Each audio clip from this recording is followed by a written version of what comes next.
మా wife C section కోసం చేయండి అని అడిగితే, madam no way, you have the possibility to normal delivery అని చెప్పేసి నా పేరు అజిత్, మా వైఫ్ గాయత్రి. మేము ఫస్ట్ శిల్పాకట్ట మేము వీక్లో కలిసాము. She talks very nicely, so very motivated, and we felt so happy to find her as our gynaecologist. నాకంటే కూడా సో మా వైఫ్ చెప్తే ఇంకా బాగుంటుందని అనుకుంటున్నాను. So I'm very happy to find her actually. I felt not like a doctor. I feel like she's a very close friend to me. So we discussed a lot during the journey, and we had really great memories. And I didn't expect that I'm going to do normal delivery NPD.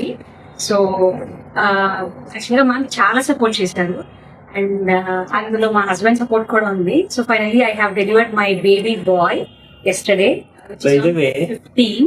మా wife C section కోసం చేయండి అని అడిగితే, madam no way, you have the possibility to normal delivery అని చెప్పేసి normal delivery అయ్యేంత వరకు కూడా మేడం గివ్ అప్ ఇవ్వలేదు. మా వైఫ్ గివ్ అప్ ఇచ్చేసిన. She gave me a lot of support during the journey also, and in the pregnancy too. So we are very happy to be a part of this.